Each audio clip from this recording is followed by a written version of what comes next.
Bom dia, boa tarde, boa noite, pessoal. Mais um vídeo da leitura comentada do Mal-Estar na Civilização, do Sigmund Freud, texto de 1930, que estamos trabalhando já há algum tempo, né? Temos os vídeos anteriores, quem tiver interesse, veja lá desde o primeiro vídeo. E lembrando a vocês, por favor, dá aquele like, né? Fazer inscrição, tá? Comentários, quem está gostando, se não está gostando. Nós estamos comentando essa obra, é uma obra da psicanálise, e ela é importante porque ela trata de muitos temas, inclusive temas discutidos na filosofia, na psicologia social, na crítica social também. É uma obra que influenciou vários pensadores, filósofos, psicólogos, críticos sociais, cientistas políticos. É uma obra de peso, tá?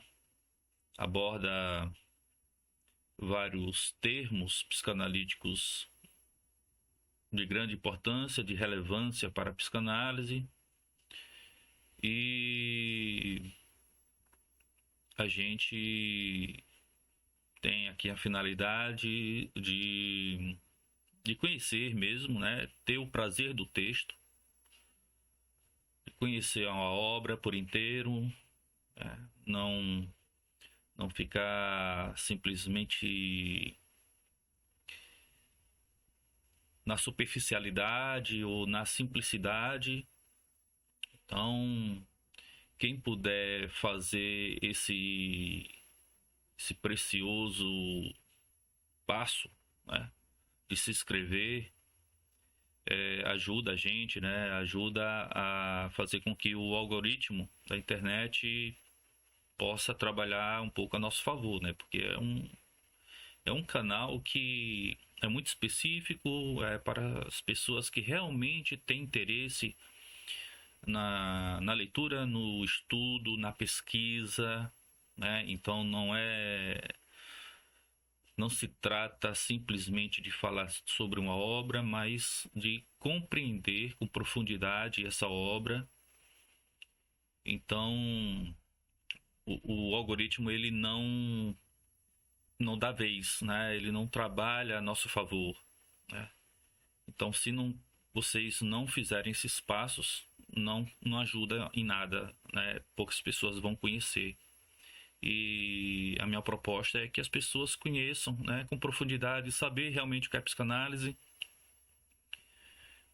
Não é uma pseudociência, pelo contrário, é algo que realmente tem relevância, principalmente na contemporaneidade. Eu já falei aqui que diversos autores já comentaram essas obras, né, e autores de peso, né, Foucault e tantos outros, Marcuse, né. Eu acho que isso é importante, né? Sou professor, sou psicanalista, sou formado em filosofia também. Então, quem puder ajudar aí pra gente ser mais conhecido, agradeço. Uma segunda coisa que eu gostaria de falar é que o nosso caríssimo colega de trabalho, também filósofo, que coordena o grupo GAP Filosófico, que ajuda bastante aqui o Psicocinética, né? O Alberto está passando por alguns problemas. Eu gostaria muito que vocês, que puder, dar essa contribuição, tá? O canal dele, GAP Filosófico, é um canal também de grande relevância, de grande contribuição à filosofia, né? Então, quem puder, além de se inscrever aqui, se inscreve no canal dele também. Quem puder contribuir para ajudá-lo também nesse momento agora difícil, eu peço a vocês então essa ajuda, tá? Tá lá como é que você pode ajudar, né? Quem quiser participar também do coletivo GAP Filosófico, né? Em que também o Psicocinética está inserido, também é só entrar em contato, né? Tem um grupo de WhatsApp, tem Instagram, tem tudo isso, certo? Então, quem quiser, tiver interesse, é só buscar nas descrições dos nossos canais, que está tudo muito fácil, certo? Então, como a gente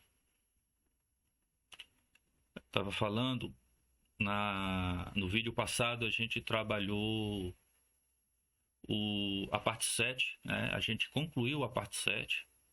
A gente viu aí como é que Freud desenvolve as ideias dele sobre as tensões relativas ao, ao mal-estar, né? Que como há uma busca do indivíduo, né, para compreender o seu interior.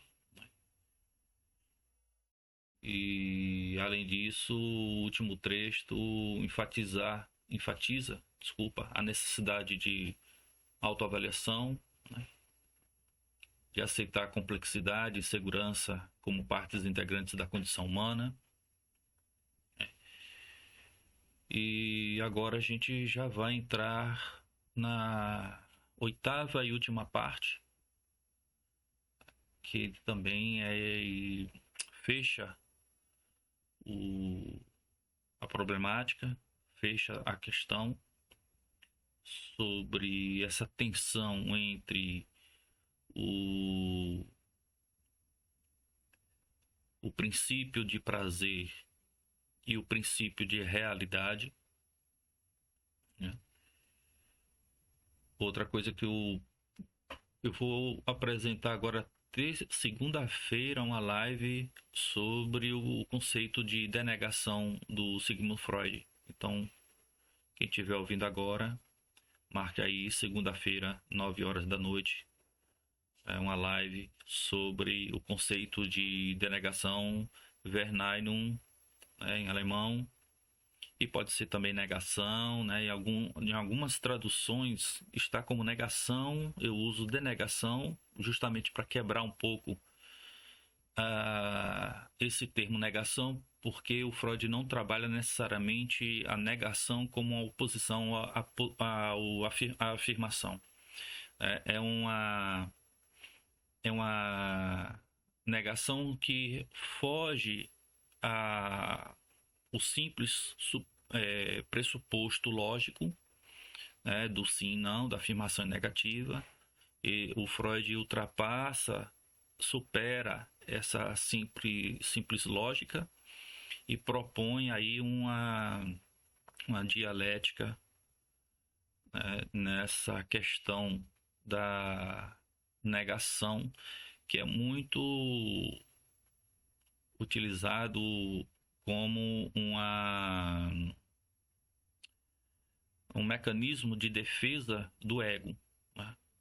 Então, segunda-feira, quem quiser achar um tempinho aí, 9 horas da noite, vou tratar desse tema.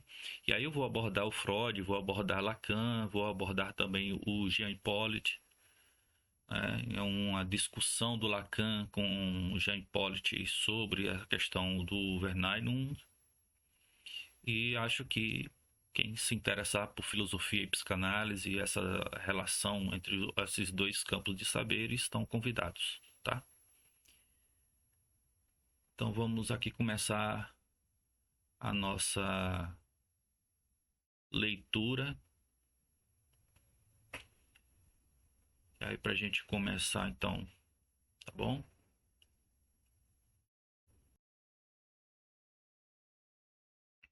Então, tendo chegado ao final de um caminho como este, o autor necessariamente tem de pedir desculpas aos seus leitores por não ter sido um guia mais habilidoso, por não tê-los poupado da experiência de passar por trechos áridos e por desvios tortuosos. Não há dúvida de que se pode fazê-lo melhor. Quero tentar a posteriori compensar alguma coisa. Em primeiro lugar, suspeito que entre os leitores tenha ficado a impressão de que as discussões sobre o sentimento de culpa tenham ultrapassado o âmbito deste ensaio ao tomarem um espaço excessivo, forçando para a margem seu outro conteúdo, com o qual elas não estão sempre em íntima relação.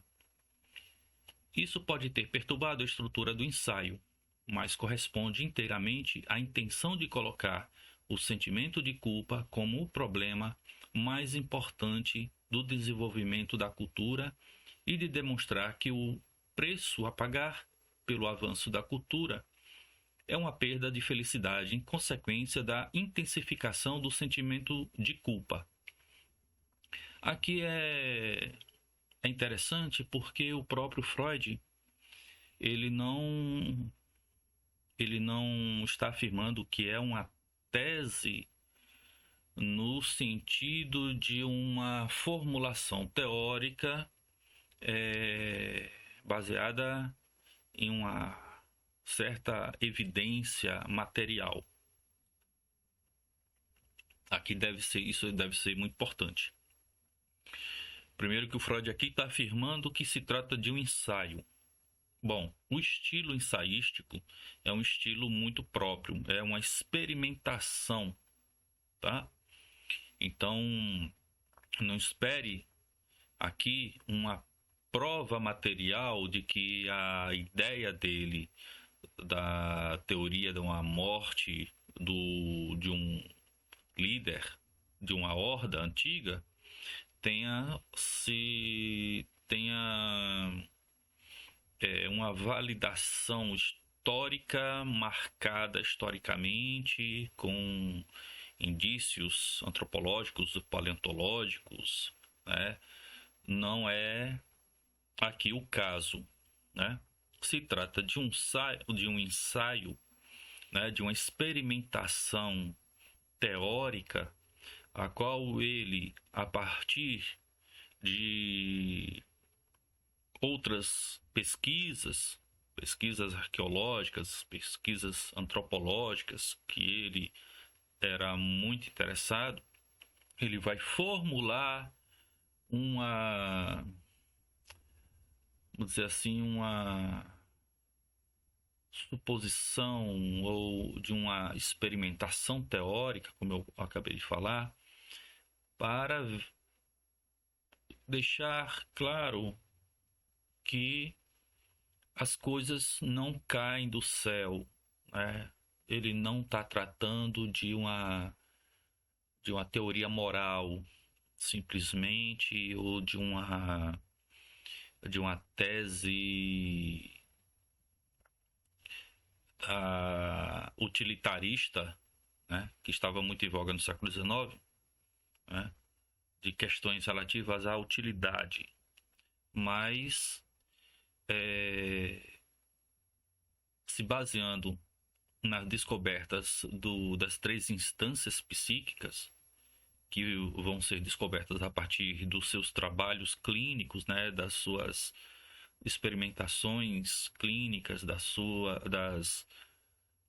histórias, das verbalizações dos seus pacientes, né, que ele vai desenvolvendo esse campo teórico dessa tripartite psíquica, é que o Freud vai tentando aí formular uma hipótese, né? Formular uma possibilidade histórica. Então, aqui ele já está evidenciando que não se trata de uma teoria provável, se trata de um ensaio, né? É uma experimentação teórica que podia ser dessa forma, né? Há chances, há possibilidade de ser dessa forma, tá? Então aí fica bem claro. Isso em nada, veja, isso em nada diminui a importância do texto, certo? Por que não diminui a importância do texto? Porque, apesar de se tratar de um ensaio, é um ensaio muito bem montado, é um ensaio muito bem articulado, um ensaio muito bem argumentado, tá? Um ensaio que tem um objetivo, tem uma proposta clara, né? E que propõe, né, uma explicação, né? Assim como os cientistas propõem uma explicação para o surgimento do universo sem ter provas, dados materiais o suficiente, o Freud também está fazendo esse exercício intelectual. Tá? Voltando, o que ainda soa estranho nesse enunciado, que é o resultado final de nossa investigação, pode ser provavelmente remetido à relação inteiramente peculiar e ainda absolutamente incompreendida entre o sentimento de culpa e a nossa consciência. Então, veja que o Freud aqui está já indo para uma profundidade, né? Entrando aí entre a relação do sentimento de culpa e a nossa consciência, e que a gente vai avançar e vocês vão entender onde ele vai chegar, né? Quem está acompanhando desde os primeiros vídeos, né, desde as primeiras aulas, o Freud já ia meio que apontando a direção que ele ia pegar, né? Quem está conhecendo o canal e esse vídeo agora, então não vai entender muito bem. É bom que volte para os outros vídeos iniciais para poder compreender a linha de raciocínio, né, do Freud. Então, continuando. Nos casos comuns de remorso, que consideramos normais, o sentimento de culpa se faz perceptível à nossa consciência com suficiente clareza.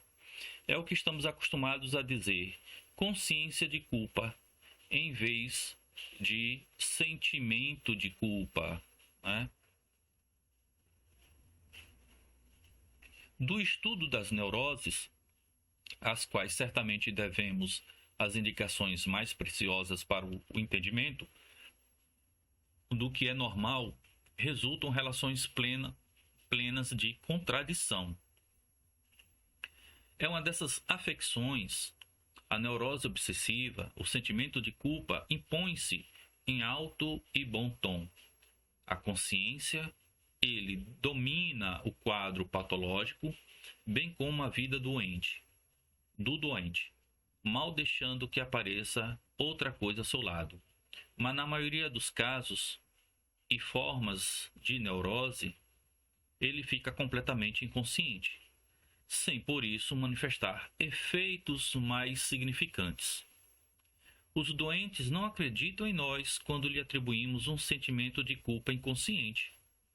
Para sermos compreendidos por eles, nem que seja pela metade, falamos-lhes de uma necessidade inconsciente de punição, na qual o sentimento de culpa se manifesta. Mas a relação com a forma da neurose não deve ser superestimada. Mesmo na neurose obsessiva, há tipos de doente que não percebem seu sentimento de culpa ou então apenas o sentem como um mal-estar atormentador, uma espécie de angústia quando são impedidos de realizar certas reações.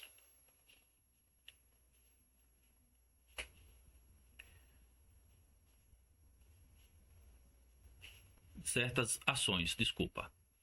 Continuando, deveríamos poder entender essas coisas de uma vez por todas, mas ainda não podemos. Talvez aqui seja bem-vinda a observação de que o sentimento de culpa, no fundo, não seja nada além de uma variedade tópica de angústia, angst, em suas fases posteriores, ele coincide inteiramente com o medo, angst, do supereu. E no caso da angústia, as mesmas variações extraordinárias aparecem em sua relação com a consciência. De alguma forma, o medo se esconde por trás de todos os sintomas, mas ora reclama ruidosamente a consciência toda para si. Ora, esconde-se tão perfeitamente que somos obrigados a falar de medo inconsciente, ou, se quisermos ter uma consciência moral mais puramente psicológica, já que o medo é, antes de tudo, apenas uma sensação, empfindung, de possibilidades de medo. E é por isso que podemos perfeitamente pensar que mesmo a consciência de culpa produzida pela cultura não seja reconhecida como tal, que em grande parte permaneça inconsciente, ou vem à luz como um mal-estar, como uma insatisfação para a qual procuramos outras motivações. Pelo menos as religiões nunca subestimaram o papel do sentimento de culpa na cultura. Elas até mesmo surgem, o que eu não havia apreciado em outro lugar, com a pretensão de libertar a humanidade desse sentimento de culpa que elas chamam de pecado. A partir da maneira como essa redenção é obtida no cristianismo, pela morte por sacrifício de um único indivíduo que, dessa maneira, assume para si uma culpa comum a todos, tiramos então a conclusão sobre a qual pode ter sido a primeira ocasião para a aquisição dessa culpa originária e com a qual a cultura teve início. Então, o Freud aqui claramente está fazendo aí uma associação com o cristianismo, né? Veja que é o cristianismo aqui que aponta essa relação entre o pecado, né, e o sentimento de culpa, e como a pessoa fica atormentada, né, cria uma angústia, né, por atingir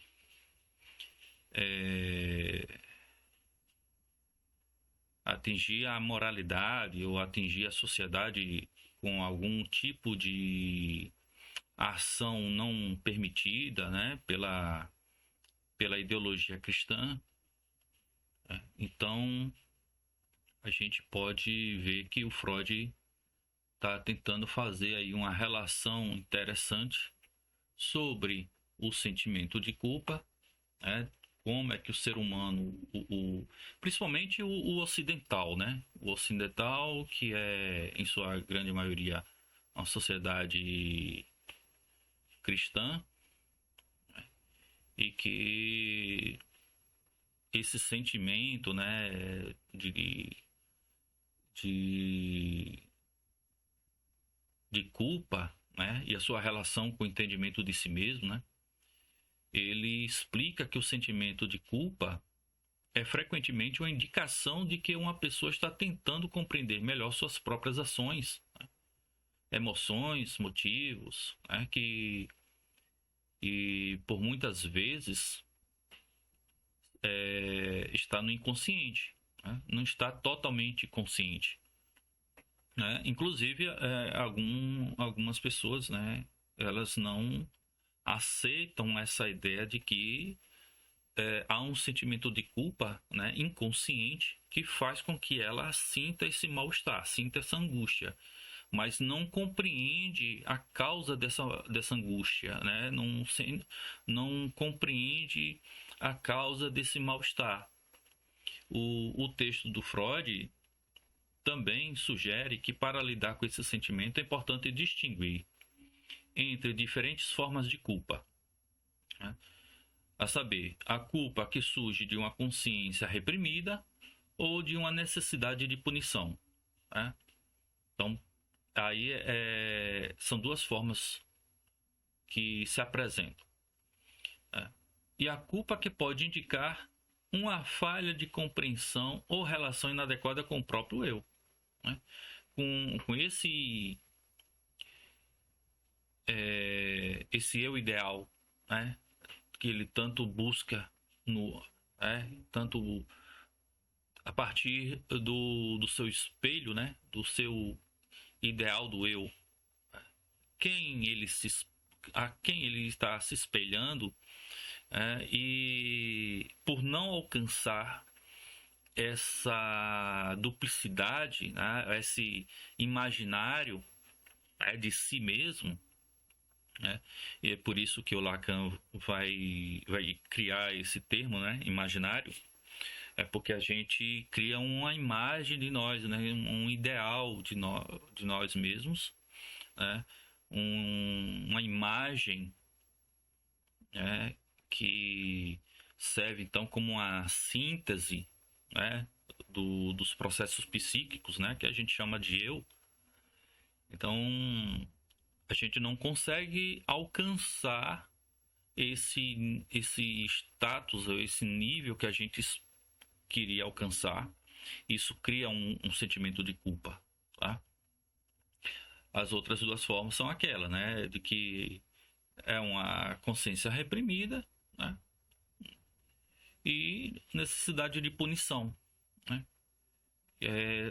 Isso está muito presente em algumas religiões, né, de autoflagelação, por exemplo, em algumas doutrinas, inclusive cristãs, né, no Ocidente e também algumas no Oriente. Quem eu até mencionei, né, aquele personagem do, agora esqueci o nome do ator, que está no filme O Código da Vinci, né? Ele fica se autoflagelando, né?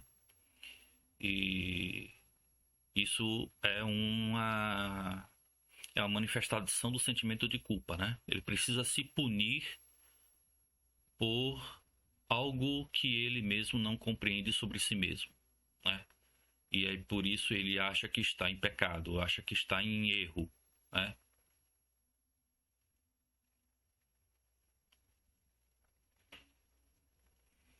O autor também menciona que a consciência de culpa pode estar relacionada ao medo, né? A angústia ou a insatisfação profunda, que muitas vezes sem uma causa objetiva clara. Então, para explorar esse sentimento, recomenda-se, uma abordagem que envolva observação e investigação do próprio estado emocional, sem julgamentos rígidos ou tentativas de punição. Assim, entender a culpa como um sinal de que há uma luta interna ou uma necessidade de autoconhecimento, né, que é fundamental para lidar melhor com isso, evitando que se torne uma fonte de sofrimento ou de angústia não resolvida. Então, esse é o que o Freud está tentando passar para a gente. A gente continua então. Aqui. É possível que acabe não sendo muito importante, mas não será supérfluo que esclareçamos o significado de algumas palavras como supereu, consciência moral, sentimento de culpa, necessidade de punição, remorso, que talvez tenhamos utilizado muitas vezes de maneira frouxa e intercambiável. Todas se referem à mesma conjuntura, mas nomeiam diversos aspectos dela. O supereu é uma instância exploradora por nós. A consciência moral é uma função que, em outras, atribuímos a ele, que deve vigiar e julgar as ações e intenções do eu. Então, ele está dizendo aqui que o supereu é uma instância, né, ligada à consciência moral e que atribuímos a esse supereu uma função de vigilância das intenções do eu. Nesse caso, então, o super-eu exerce uma atividade de censura ao eu, né? Que faça com que o eu não, não atinja completamente as ações do id, né? Do inconsciente.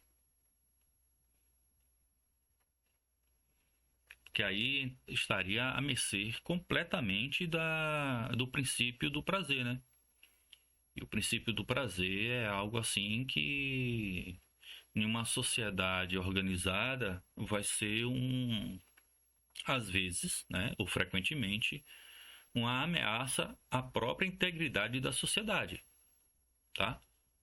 Então, por isso que esse super-eu ele tem uma função muito importante para que todos esses impulsos, né, que muitas vezes são impulsos destrutivos, né, são impulsos guiados pelo Thanatos, né, não atinja a sua completude, né, não realize o seu acabamento final.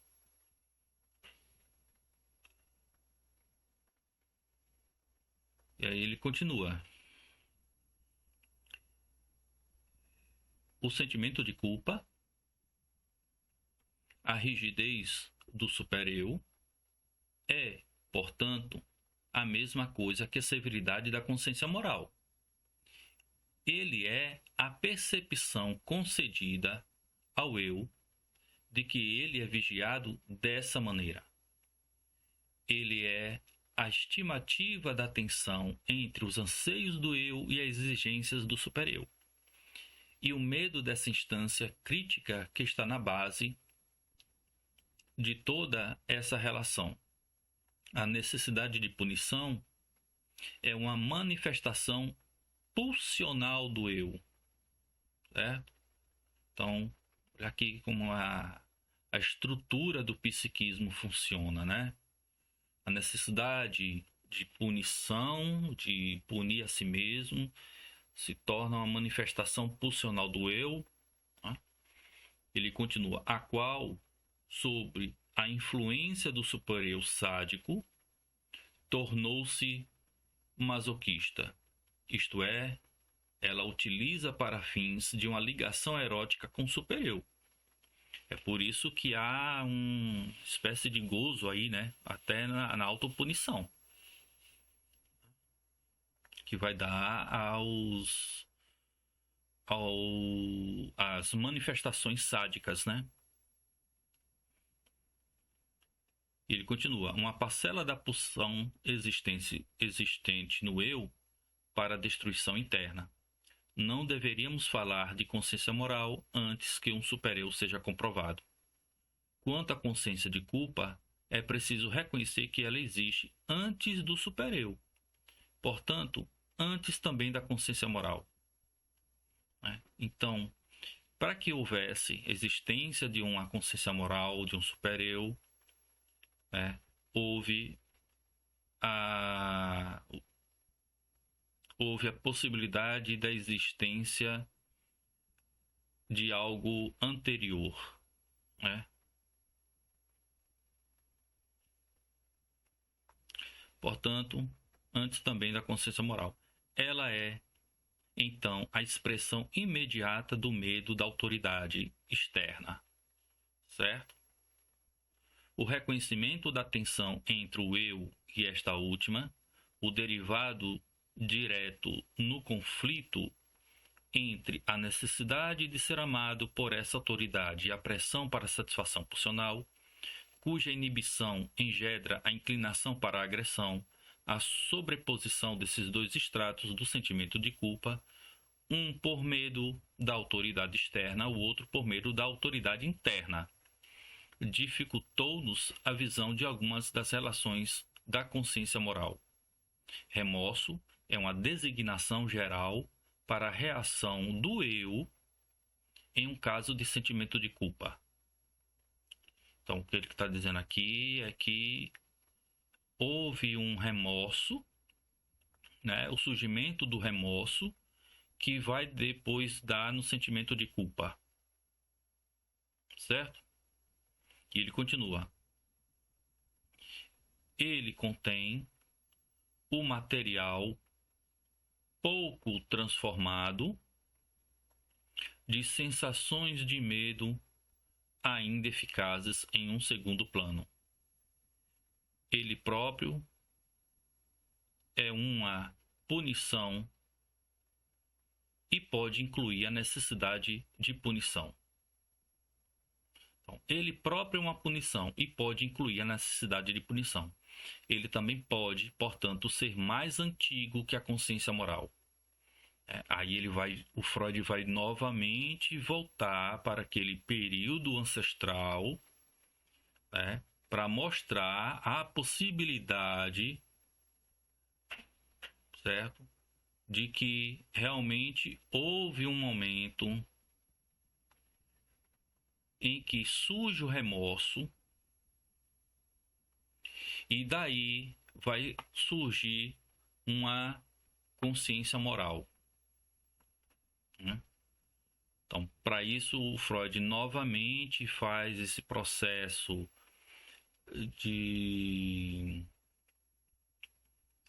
histórico, processo de encontrar os resquícios desses fenômenos no passado pré-histórico do homem. Ele fala sobre a culpa que surge quando há uma consciência interna de um erro, uma sensação de que se violou alguma norma moral ou uma expectativa internalizada. Essa culpa, para Freud, vai ser motivada pelo senso de responsabilidade que vem da própria moralidade do indivíduo, que avalia suas ações com base em seus princípios internos. Por outro lado, o texto também vai mencionar um tipo de culpa ligada à autoridade externa ou à autoridade internalizada que funciona de maneira semelhante, que aí é o super-eu. E essa culpa ocorre quando a pessoa reage ao que ela percebe como uma condenação por parte de uma autoridade exterior, como regras sociais, leis, figuras de autoridade, ou de uma autoridade interiorizada que age de forma semelhante. Nesse caso, o sentimento de culpa está mais vinculado ao medo de punição, a punição internalizada, e não necessariamente a uma condenação moral genuína. É por isso que o Freud vai destacar que esses dois tipos de culpas podem coexistir, aqui a presença de uma sobreposição ou conflito entre eles pode gerar um sentimento de culpa mais intenso ou conflitante, entre esse agente interno e o agente externo, E aí cria aí uma tensão que frequentemente vai dar num sintoma, sintoma neurótico. O Freud também aponta que esses sentimentos podem ser alimentados por experiências passadas, expectativas internalizadas ou pela própria sensação de punição, criando aí uma relação complexa entre a emoção de culpa, a moralidade pessoal e as influências externas. Tá? Veja que não é uma coisa simples, é uma coisa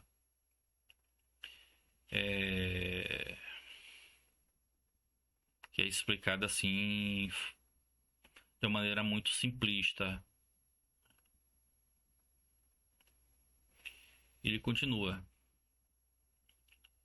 não fará mal nenhum apresentarmos mais uma vez as contradições que nos confundiram durante algum tempo em nossa investigação. O sentimento de culpa devia ser, em certo ponto, a consequência de agressões que foram evitadas. Mas uma outra vez, e precisamente em seu início histórico, o assassinato do pai,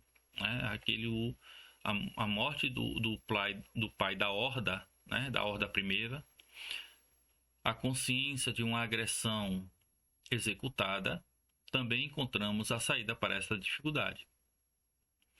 A instauração da autoridade interna do super-eu justamente alterou essa relação de maneira profunda. Antes, o sentimento de culpa coincidia com o remorso. Fazemos notar a propósito que o termo remorso deve ser reservado para a reação que ocorre após a efetiva execução da agressão. Depois, a diferença entre a agressão intencionada e a agressão realizada, né? Perdeu a sua força em consequência da onisciência do super-eu. Então, o super-eu fica tão forte, né? Tão forte que não precisa de que a agressão se transforme em ato, né? Não precisa mais. O próprio pensar sobre a agressão já traz uma ação do super-eu sobre o sujeito, sobre o indivíduo. Tá? Agora, voltando aqui para o texto. Um ato de violência realmente executado podia gerar sentimento de culpa. Como o mundo inteiro sabe, tanto quanto um ato de violência simplesmente intencionado, aquilo que não foi praticado, como a psicanálise o reconheceu, para além da alteração da situação psicológica, o conflito de ambivalência de ambas as pulsões originárias produz o mesmo efeito. Estamos próximos da tentação de procurar aqui a solução do enigma da relação variável do sentimento de culpa para a consciência. O sentimento de culpa, que provém do remorso pela má ação, teria necessariamente de permanecer consciente. E o sentimento de culpa, que provém da percepção do mau impulso, poderia permanecer inconsciente. Só que não é tão simples assim. A neurose obsessiva o contradiz energicamente. A segunda contradição era de que a energia agressiva com a qual pensamos estar equipado o super-eu, de acordo com uma das concepções, simplesmente prolonga a energia punitiva da autoridade externa e a conserva para a vida anímica, enquanto a outra concepção estima que seria muito mais a nossa própria agressão que não alcançou utilização, a que deve ser mobilizada contra essa autoridade inibidora. A primeira doutrina parece adaptar-se melhor à história, a segunda, à teoria do sentimento de culpa. Uma reflexão mais a fundo quase que obliterou demais essa oposição aparentemente irreconciliável. O que restou de essencial e de comum é que se trata de uma agressão deslocada para o interior. Essa agressão que é voltada para o próprio sujeito.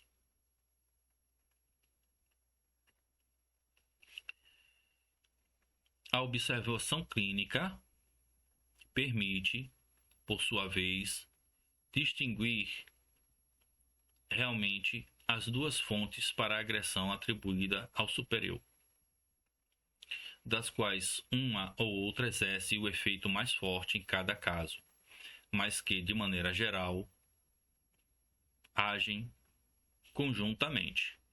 Então, está dizendo aqui que essa ação ela funciona concomitante, né? Essas duas, tá?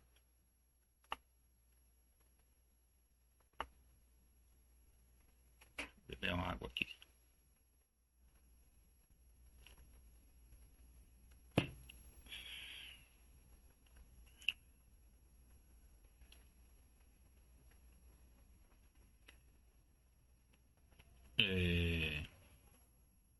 Então, o que Freud está dizendo aqui, né? Está discutindo a questão da autoridade e da culpa, abordando como ela pode estar relacionada a diferentes fatores internos e externos na formação da consciência moral. Primeiramente, o texto afirma que uma pessoa pode sentir-se mais culpada por uma agressão ou transgressão se ela acredita que essa culpa seja mais significativa ou mais merecida devido à sua própria autoridade interior, ou seja, a sua própria consciência ou julgamento interno. Essa percepção de culpa, ela, segundo Freud, está ligada à autoridade interna, aquilo que a pessoa considera como seus princípios morais ou ética pessoal. Depois que inicialmente a experiência da culpa parece adaptar-se melhor à história pessoal de cada um, com a compreensão de que, como seres humanos, podemos esquecer certos aspectos ou padrões morais que parecem incompletos ou inconclusos. Assim, a culpa não é vista como algo absoluto, certo? Absoluto, mas como parte de um processo de entendimento interior. Esse texto também é interessante porque ele indica que essa observação permite distinguir entre fontes de culpa diferentes. Por um lado, uma fonte interior que refere-se à própria consciência moral e, por outro, uma fonte exterior que, relacionada a influências externas, como regras sociais ou autoridades de terceiros. Geralmente, essas duas fontes parecem juntas e influenciam a relação de culpa em uma pessoa. Ou seja, em outras palavras, o texto de Freud aponta, né, indica que a culpa pode derivar tanto de uma autoridade interna, ou seja, do próprio senso moral, quanto de influências externas, a própria sociedade, e que a interação dessas fontes explica a complexidade da experiência de culpa em cada indivíduo. Tá? Esse é o ponto. O Freud tenta aqui explicar, certo? A gente vai parar aqui, né, a palavra aqui, conjuntamente, para o vídeo também não ficar muito longo. E lembrando a vocês, pedindo a vocês encarecidamente, né, que faça aqueles processos de inscrição, comentário. O comentário é muito importante. Se tá legal, o que pode melhorar, né, nessa dinâmica, nesse processo. O que a gente não pode fazer aqui é tirar o texto, né? A gente está lendo o texto, comentando o texto, né, fazendo análise desse texto, para compreender os argumentos do autor, certo? Se é certo, se está errado, aqui não é a questão.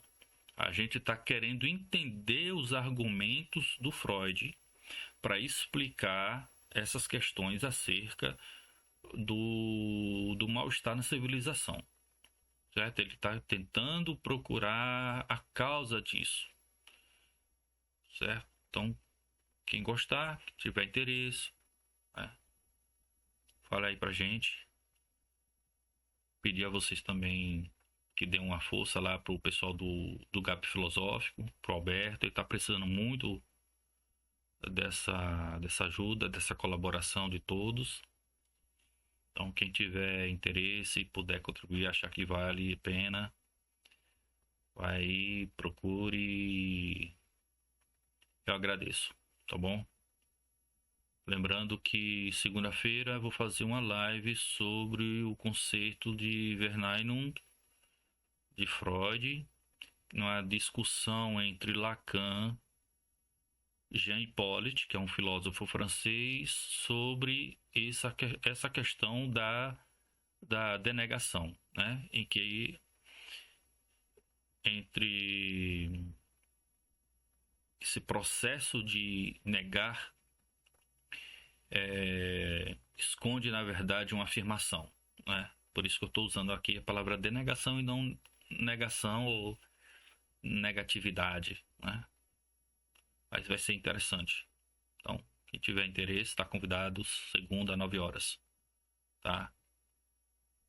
Então, abração, aí, até.